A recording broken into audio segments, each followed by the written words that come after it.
Robinson Crusoe by Daniel Defoe. Chapter 2. Slavery and Escape. That evil influence which carried me first away from my father's house, which hurried me into the wild and indigested notion of raising my fortune, and that impressed those conceits so forcibly upon me as to make me deaf to all good advice, and to the entreaties and even the commands of my father, I say, the same influence, whatever it was, presented the most unfortunate of all enterprises to my view, and I went on board a vessel bound to the coast of Africa, or, as our sailors vulgarly called it, a voyage to Guinea. It was my misfortune that in all these adventures I did not ship myself as a sailor, when, though I might have worked a little harder than ordinary, yet at the same time I should have learnt the duty and office of a foremast man, and in time might have qualified myself for a mate or lieutenant, if not for a master. But as it was always my fate to choose for the worse, so I did here; for having money in my pocket and good clothes upon my back, I would always go on board in the habit of a gentleman, and so I neither had any business in the ship, nor learned to do any. It was my lot first of all to fall into pretty good company in London, which does not always happen to such loose and misguided young fellows as I then was, the devil generally not omitting to lay some snare for them very early. But it was not so with me. I first got acquainted with the master of a ship who had been on the coast of Guinea, and who, having had very good success there, was resolved to go again. This captain, taking a fancy to my conversation, which was not at all disagreeable at that time, hearing me say I had a mind to see the world, told me if I would go the voyage with him, I should be at no expense. I should be his messmate and his companion, and if I could carry anything with me, I should have all the advantage of it that the trade would admit, and perhaps I might meet with some encouragement. I embraced the offer, and entering into a strict friendship with the captain, who was an honest plain-dealing man, I went the voyage with him, and carried a small adventure with me, which by the disinterested honesty of my friend the captain I increased very considerably, for I carried about 40 pounds in such toys and trifles as the captain directed me to buy. These 40 pounds I had mustered together by the assistance of some of my relations, whom I corresponded with, and who, I believe, got my father, or at least my mother, to contribute so much as that to my first adventure.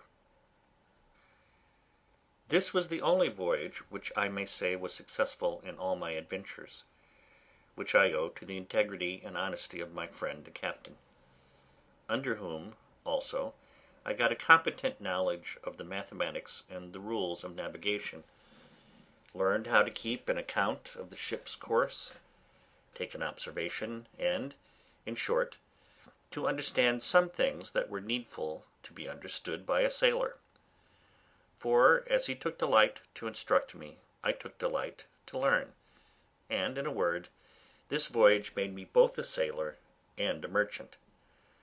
For I brought home 5 pounds 9 ounces of gold dust for my adventure, which yielded me in London at my return almost 300 pounds.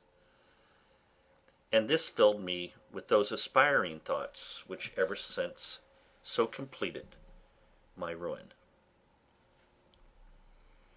Yet even in this voyage I had my misfortunes too, particularly that I was continually sick, being thrown into a violent calenture by the excessive heat of the climate, our principal trading being upon the coast, from latitude of 15 degrees north even to the line itself. I was now set up for a Guinea trader, and my friend, to my great misfortune, dying soon after his arrival, I resolved to go the same voyage again, and I embarked in the same vessel with one who was his mate in the former voyage, and had now got the command of the ship. This was the unhappiest voyage that ever man made, for though I did not carry quite 100 pounds of my newly gained wealth, so that I left 200 pounds, which I had lodged with my friend's widow, who was very just to me, yet I fell into terrible misfortunes. The first was this: our ship making her course toward the Canary Islands, or rather between those islands and the African shore, was surprised in the grey of the morning by a Turkish rover of Sallee, who gave chase to us with all the sail she could make. We crowded also as much canvas as our yards would spread, or our masts carry, to get clear; but finding the pirate gained upon us, and would certainly come up with us in a few hours, we prepared to fight, our ship having 12 guns and the rogue 18. About 3 in the afternoon he came up upon us, and bringing to by mistake just athwart our quarter instead of athwart our stern, as he intended, we brought 8 of our guns to bear on that side, and poured in a broadside upon him, which made him sheer off again, after returning our fire, and pouring in also his small shot, from near 200 men which he had on board. However, we had not a man touched, all our men keeping close. He prepared to attack us again, and we to defend ourselves. But laying us on board the next time, upon our other quarter, he entered 60 men upon our decks, who immediately fell to cutting and hacking the sails and rigging. We plied them with small shot, half-pikes, powder chests, and such like, and cleared our deck of them twice. However, to cut short this melancholy part of our story, our ship being disabled and 3 of our men killed, and 8 wounded, we were obliged to yield, and were carried all prisoners into Sallee, a port belonging to the Moors. The usage I had there was not so dreadful as at first I apprehended, nor was I carried up the country to the Emperor's court, as the rest of our men were, but was kept by the captain of the rover as his proper prize, and made his slave, being young and nimble, and fit for his business. At this surprising change of my circumstances, from a merchant to a miserable slave, I was perfectly overwhelmed, and now I looked back upon my father's prophetic discourse to me, that I should be miserable and have none to relieve me, which I thought was now so effectually brought to pass that I could not be worse. For now the hand of heaven had overtaken me, and I was undone without redemption. But alas, this was but a taste of the misery I was to go through, as will appear in the sequel of the story. As my new patron or master had taken me home to his house, so I was in hopes that he would take me with him when he went to sea again, believing that it would some time or other be his fate to be taken by a Spanish or Portugal man of war, and that then I should be set at liberty. But this hope of mine was soon taken away, for when he went to sea he left me on shore to look after his little garden and do the common drudgery of slaves around his house, and when he came home again from his cruise he ordered me to lie in the cabin to look after the ship. Here I meditated nothing but my escape, and what method I might take to effect it, but found no way that had the least probability in it. Nothing presented to make the supposition of it rational, for I had nobody to communicate it to that would embark with me, no fellow slave, no Englishman, Irishman, or Scotchman there but myself, so that for 2 years, though I often pleased myself with the imagination, yet I never had the least encouraging prospect of putting it in practice. After about 2 years an odd circumstance presented itself, which put the old thought of making some attempt for my liberty again in my head. My patron lying at home longer than usual without fitting out his ship, which, as I heard, was for want of money, he used constantly, once or twice a week, sometimes oftener if the weather was fair, to take the ship's pinnace and go out into the road a fishing. And as he always took me and the young Moresco with him to row the boat, we made him very merry, and I proved very dexterous in catching fish, insomuch that sometimes he would send me with a Moor, one of his kinsmen, and the youth, the Moresco, as they called him, to catch a dish of fish for him. It happened one time that going a fishing in a calm morning, a fog rose so thick that, though we were not half a league from the shore, we lost sight of it, and rowing we knew not whither or which way, we laboured all day and all the next night, and when the morning came we found we had pulled off to sea instead of pulling in for shore, and that we were at least 2 leagues from the shore. However, we got well in again, though with a great deal of labour and some danger, for the wind began to blow pretty fresh in the morning, but we were all very hungry. But our patron, warned by this disaster, resolved to take more care of himself for the future, and having lying by him the longboat of our English ship that he had taken, he resolved he would not go a-fishing any more without a compass and some provision. So he ordered the carpenter of his ship, which was also an English slave, to build a little state-room or cabin in the middle of the longboat, like that of a barge, with a place to stand behind it to steer, and haul home the main-sheet. The room before for a hand or two to stand and work the sails. She sailed with what we call a shoulder of mutton sail, and the boom jibed over the top of the cabin, which lay very snug and low, and had in it room for him to lie, with a slave or two and a table to eat on, with some small lockers to put in some bottles of such liquor as he thought fit to drink, and his bread, rice, and coffee. We went frequently out with this boat a-fishing, and as I was most dexterous to catch fish for him, he never went without me. It happened that he had appointed to go out in this boat, either for pleasure or for fish, with 2 or 3 Moors of some distinction in that place, and for whom he had provided extraordinarily, and had, therefore, sent on board the boat overnight a larger store of provisions than ordinary, and had ordered me to get ready 3 fusees with powder and shot, which were on board his ship, for that they designed some sport of fowling as well as fishing.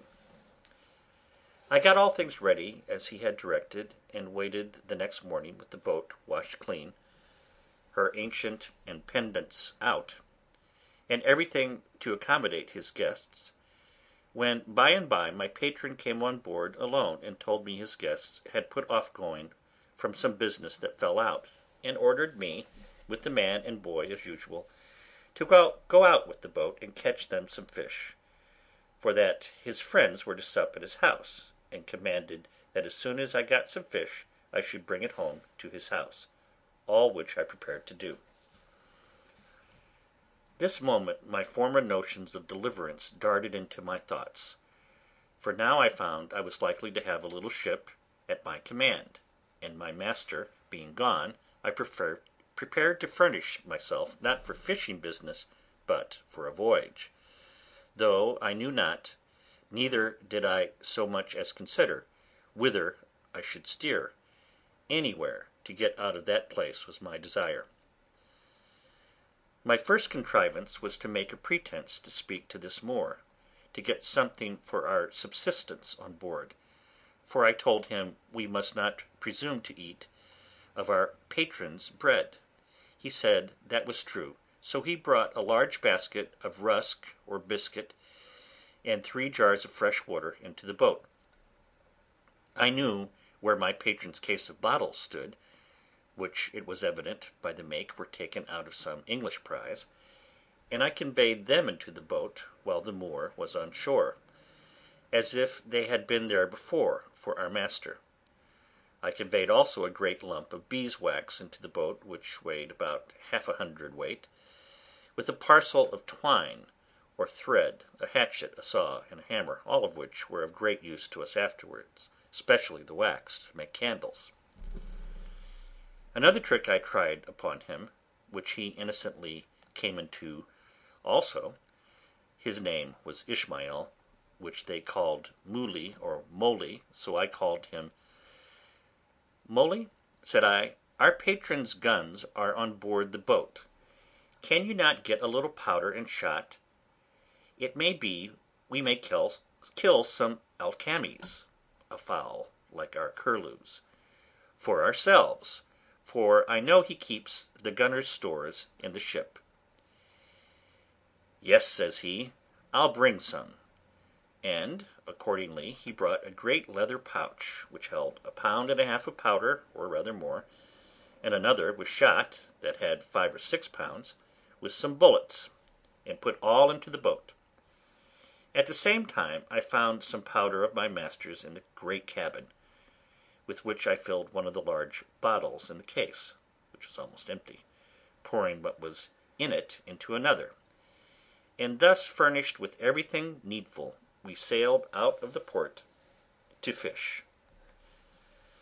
The castle, which is at the entrance of the port, knew who we were, and took no notice of us, and we were not above a mile out of the port before we hauled in our sail and set us down to fish.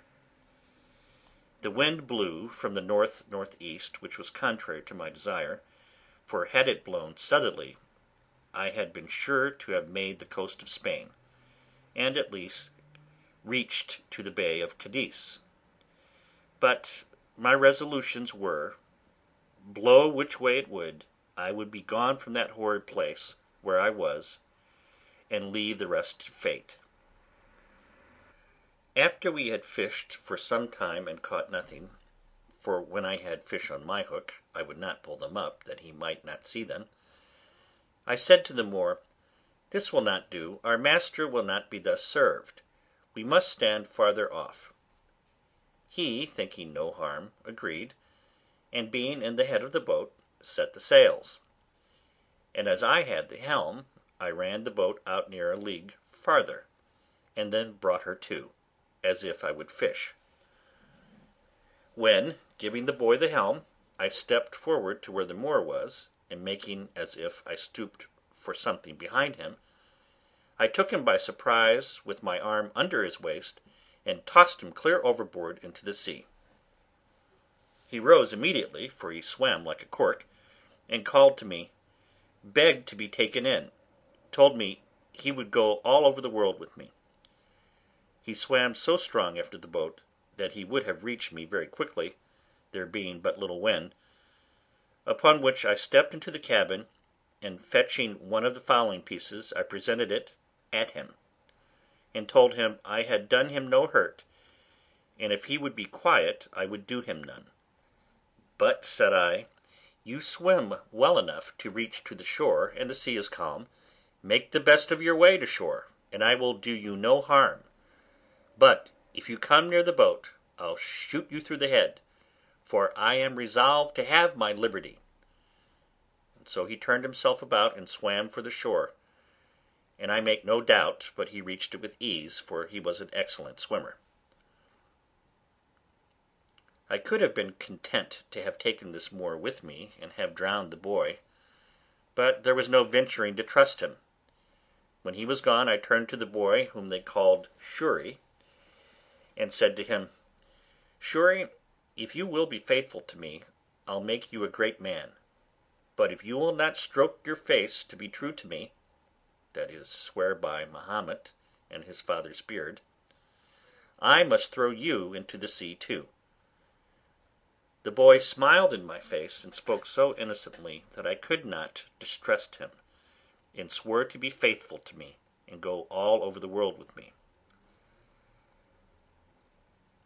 While I was in view of the Moor that was swimming, I stood out directly to sea with the boat, rather stretching to windward, that they might think me gone towards the strait's mouth, as indeed any one that had been in their wits must have been supposed to do, for who would have supposed we were sailed on to the southward, to the truly barbarian coast, where whole nations of negroes were sure to surround us with their boats and destroy us, where we could not go on shore but we should be devoured by savage beasts, or more merciless savages of the human kind. But as soon as it grew dusk in the evening I changed my course, and steered directly south and by east, bending my course a little towards the east, that I might keep in with the shore, and having a fair, fresh gale of wind, and a smooth, quiet sea, I made such sail that I believe by the next day, at 3 o'clock in the afternoon, when I first made the land, I could not be less than 150 miles south of Sallee, quite beyond the Emperor of Morocco's dominions, or indeed of any other king thereabouts, for we saw no people. Yet such was the fright I had taken of the Moors, and the dreadful apprehensions I had of falling into their hands, that I would not stop or go on shore or come to an anchor, the wind continuing fair, till I had sailed in that manner 5 days, and then, the wind shifting to the southward, I concluded also that if any of our vessels were in chase of me, they also would now give over. So I ventured to make the coast and come to an anchor in the mouth of a little river, I knew not what, nor where, neither what latitude, what country, what nation, or what river. I neither saw nor desired to see any people. The principal thing I wanted was fresh water. We came into this creek in the evening, resolving to swim on shore as soon as it was dark, and discover the country. But as soon as it was quite dark, we heard such dreadful noises of the barking, roaring, and howling of wild creatures, of we knew not what kinds, that the poor boy was ready to die with fear, and begged of me not to go on shore till day. "Well, Shuri," said I, "then I won't; but it may be that we may see men by day who will be as bad to us as those lions." "Then we give them the shoot gun," said Shuri, laughing. "Make them run way." Such English Shuri spoke by conversing among us slaves. However, I was glad to see the boy so cheerful, and I gave him a dram out of our patron's case of bottles to cheer him up. After all, Shuri's advice was good, and I took it. We dropped our little anchor and lay still all night. I say still, for we slept none, for in 2 or 3 hours we saw vast great creatures, we knew not what to call them, of many sorts, come down to the sea-shore and run into the water, wallowing and washing themselves for the pleasure of cooling themselves. And they made such hideous howlings and yellings that I never indeed heard the like. Shuri was dreadfully frighted, and indeed so was I too, but we were both more frighted when we heard one of these mighty creatures come swimming towards our boat. We could not see him, but we might hear him by his blowing to be a monstrous, huge, and furious beast. Shuri said it was a lion, and it might be so for aught I know, but poor Shuri cried to me to weigh the anchor and row away. "No," says I, "Shuri, we can slip our cable with the boy to it and go off to sea. They cannot follow us far." I had no sooner said so, but I perceived the creature, whatever it was, within 2 oars' length, which something surprised me. However, I immediately stepped to the cabin door, and taking up my gun, fired at him. upon which he immediately turned about and swam towards the shore again. But it is impossible to describe the horrid noises and hideous cries and howlings that were raised, as well upon the edge of the shore as higher within the country, upon the noise or report of the gun, a thing I have some reason to believe those creatures had never heard before. This convinced me that there was no going on shore for us in the night on that coast, and how to venture on shore in the day was another question too, for to have fallen into the hands of any of the savages had been as bad as to have fallen into the hands of the lions and tigers. At least, we were equally apprehensive of the danger of it. Be that as it would, we were obliged to go on shore somewhere or other for water, for we had not a pint left in the boat.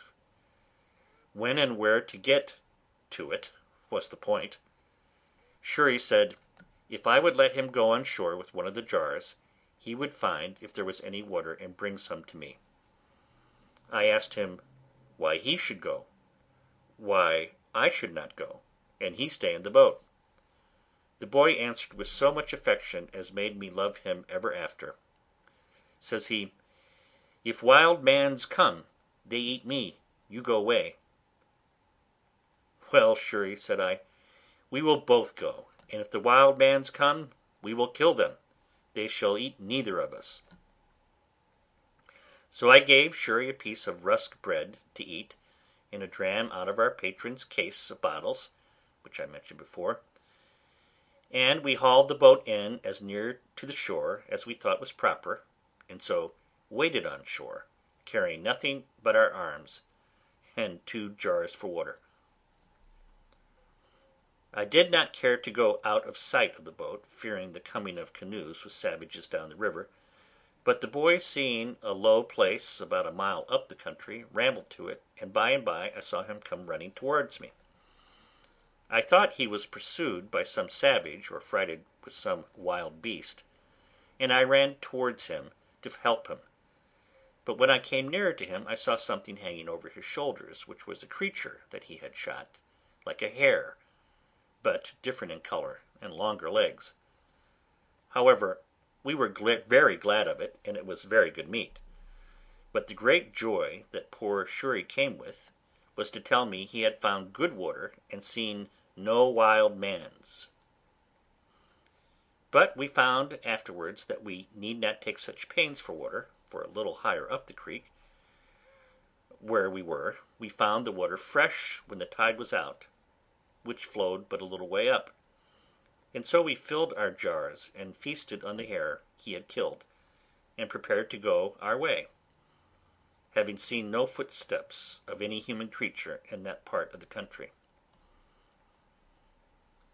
As I had been one voyage to this coast before, I knew very well that the islands of the Canaries and the Cape de Verde Islands also lay not far off from the coast. But as I had no instruments to take an observation to know what latitude we were in, and not exactly knowing, or at least remembering what latitude they were in, I knew not where to look for them, or when to stand off to sea towards them. Otherwise, I might now easily have found some of these islands. But my hope was, that if I stood along this coast till I came to that part where the English traded, I should find some of their vessels upon their usual design of trade, that would relieve and take us in. By the best of my calculation, that place where I now was must be that country which, lying between the Emperor of Morocco's dominions and the negroes, lies waste and uninhabited, except by wild beasts, the negroes having abandoned it and gone farther south for fear of the Moors, and the Moors not thinking it worth inhabiting by reason of its barrenness, and indeed both forsaking it because of the prodigious numbers of tigers, lions, leopards, and other furious creatures which harbour there, so that the Moors use it for their hunting only, where they go like an army, 2,000 or 3,000 men at a time, and indeed for near 100 miles together upon this coast we saw nothing but a waste uninhabited country by day, and heard nothing but howlings and roaring of wild beasts by night. Once or twice in the daytime I thought I saw the Pico of Tenerife, being the high top of the mountain Tenerife in the Canaries, and had a great mind to venture out in hopes of reaching thither. But having tried twice, I was forced again in by contrary winds, the sea also going too high for my little vessel. So I resolved to pursue my first design and keep along the shore. Several times I was obliged to land for fresh water after we had left this place, and once in particular, being early in the morning, we came to an anchor under a little point of land, which was pretty high, and the tide beginning to flow, we lay still to go farther in. Shuri, whose eyes were more about him than it seems mine were, calls softly to me, and tells me that we had best go farther off the shore. For, says he, look yonder lies a dreadful monster on the side of that hillock, fast asleep. I looked where he pointed, and saw a dreadful monster indeed, for it was a terrible great lion that lay on the side of the shore, under the shade of a piece of the hill that hung as if it were a little over him. Shuri, says I, you shall on shore and kill him. Shuri looked frighted, and said, me kill? He eat me one mouth. One mouthful he meant. However, I said no more to the boy, but bade him lie still, and I took our biggest gun, which was almost musket bore, and loaded it with a good charge of powder and with 2 slugs, and laid it down. Then I loaded another gun with 2 bullets, and the third, for we had 3 pieces, I loaded with 5 smaller bullets. I took the best aim I could with the first piece to have shot him in the head, but he lay so with his leg raised a little above his nose that the slug hit his knee and broke the bone. He started up, growling at first, but finding his leg broken, fell down again, and then got up upon 3 legs, and gave the most hideous roar that ever I heard. I was a little surprised that I had not hit him on the head. However, I took up the second piece, and immediately, and though he began to move off, fired again and shot him in the head, and had the pleasure to see him drop and make but little noise, but lie struggling for life. Then Shuri took heart, and would have me let him go on shore. Well, go, said I. So the boy jumped into the water, and taking a little gun in one hand, swam to shore with the other, and coming close to the creature, put the muzzle of the piece to his ear, and shot him in the head again, which dispatched him quite. This was game indeed to us, but this was not food, and I was very sorry to lose 3 charges of powder and shot upon a creature that was good for nothing to us. However, Shuri said he would have some for him. So he comes on board and asked me to give him the hatchet. For what, Shuri? Said I. Me cut off his head, said he. However, Shuri could not cut off his head, but he cut off a foot and brought it with him, and it was a monstrous great one.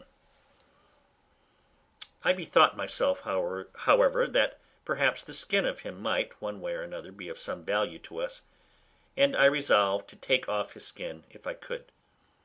So Shuri and I went to work with him, but Shuri was much better the workman at it, for I knew very ill how to do it. Indeed, it took both of us up the whole day. But at last we got off the hide of him, and spreading it on the top of our cabin, the sun effectually dried it in 2 days' time, and it afterwards served me to lie upon. End of chapter 2.